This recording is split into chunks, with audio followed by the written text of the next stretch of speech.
In 2015, the United States government officially re-established relations with Cuba and reopened the US Embassy in the capital Havana. All was seemingly well until November of 2016, when the first American victim, or patient zero, began hearing a loud, buzzing noise outside his apartment, together with a strange feeling of pressure in his head. It was loud enough to the point that he was forced to close all the windows and doors and turn up the TV. The next morning, Zero discussed the sound with his neighbor, who also worked at the embassy. The neighbor said he too had heard noises which he described as mechanical sounding.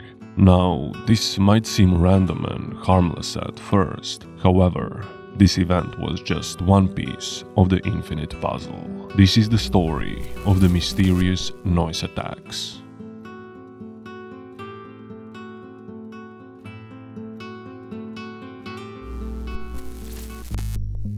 The rumors about the two diplomats reached Washington, but as it seemed to be an inexplicable occurrence, they weren't even sure that it was credible, so there was no further investigation. Until 2 months later, in January of 2017, the CIA agent visited the US Embassy nurse due to another incident. However, a month later, 2 other CIA agents reported the same noise. A doctor got sent out to investigate, and that doctor himself became another victim of hearing loss. As more and more people at the embassy were talking about it, they too started to get sick.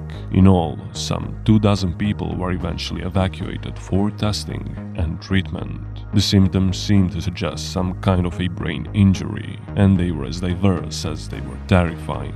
Nausea, headaches, sleep problems, vertigo, hearing loss, and memory and cognitive issues. Besides Cuban case, similar cases were found in Russia and China, all on American personnel. In March of 2018, an employee at the consulate in Guangzhou, China, heard the noise. Her mother, who came to assist her in the apartment, was also affected. Although the US government has not confirmed this as a case, nonetheless, the US was concerned enough to issue a public travel advisory. Soon after, 15 other possible victims were identified. In addition, the Guangzhou victim also noted that her dogs were affected, displaying behaviors such as coughing up blood and barking at unknown things. When they were flown back to the US for complete medical testing, 14 were cleared, and the remaining case was considered indeterminate. However, the medical teams themselves have been criticized for tunnel vision on potential causes, not allowing external researchers access to data for wider investigations.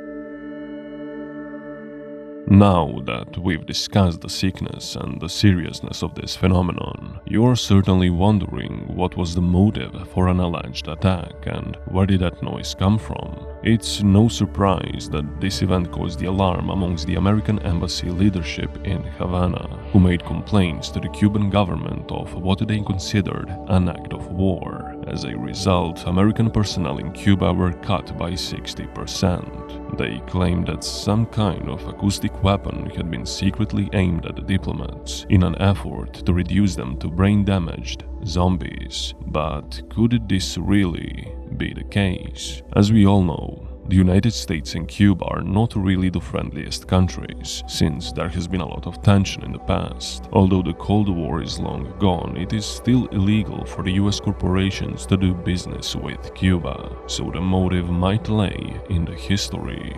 But the Cubans were shocked by the accusations and were quick to deny any wrongdoing. The only evidence that an attack had even taken place were the first-hand reports by the CIA agents, and of course the medical tests on the affected personnel. As for the weapon, well, private contractors and the military had long been working to develop a sound weapon.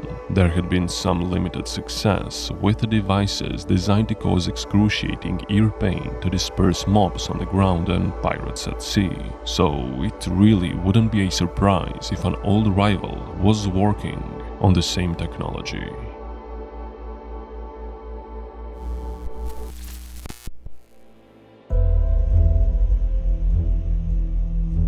The United States government was convinced that a sonic weapon was used. Experts suggested some kind of a weapon that emitted radio or electromagnetic waves. One of the chief difficulties of using sound that people can hear as a weapon is that it dissipates quickly. That means you have to make the sound really loud to start with, so it can still do damage by the time it reaches the target. Manuel Jorge Villar-Kushevich, a Cuban ear, nose and throat specialist who examined the evidence, said, quote, "To harm someone from outside a room, a sonic weapon would have to emit a sound above 130 decibels. That's a noise comparable to 4 jet engines on the street outside a house. A blast that would deafen everyone in the vicinity, not just a single target. Even if that was the case, the victims would not suffer that wide range of symptoms as mentioned before." Not finding any evidence, many of the US government experts had ruled out a sonic attack.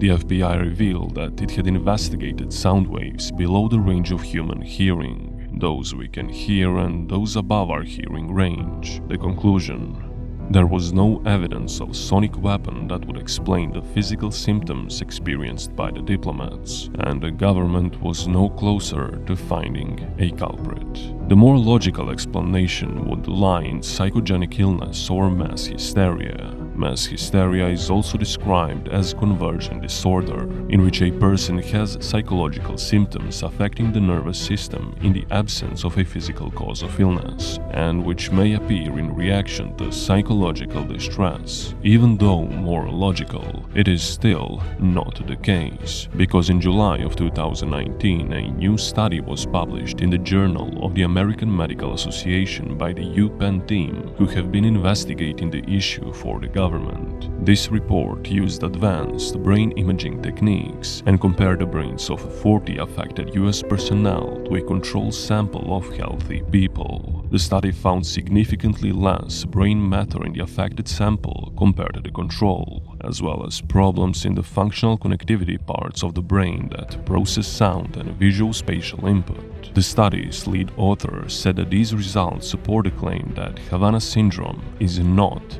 psychological. Now, this is where it gets interesting. Another bug in the initial sonic weapon theory was exposed by a bug. As the diplomats prepared to undergo a number of tests, the Associated Press leaked a recording made in Cuba by one of the 24 afflicted staffers and posted it on YouTube.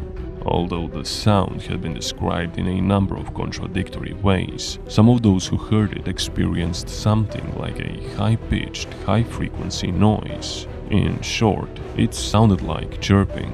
And in fact, once experts listened to the YouTube recording, there was almost an embarrassing revelation. What did many hear?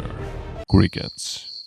Literally, crickets. Specifically, the Jamaican field cricket, also known sarcastically among bug experts as the silent cricket. And while Jamaican field cricket can get as loud as, say, a vacuum cleaner, it's not noisy enough to cause deafness, or others argued the sound might be cicadas. But the only way a cicada could injure your hearing was if it was shoved into your ear canal. One interesting theory that I stumbled upon was that there were super advanced, high-tech Russian-made bugs and listening devices planted all over the diplomats' living quarters, even buried deep in the walls and floors and ceilings. These advanced bugs were triggered by the advanced audio motion detection systems. The bugs were allegedly recharged by aiming some type of microwaves at them, causing them to buzz or hum, and that is how the power supply was recharged. Though this is of course not confirmed, it makes the most sense to me.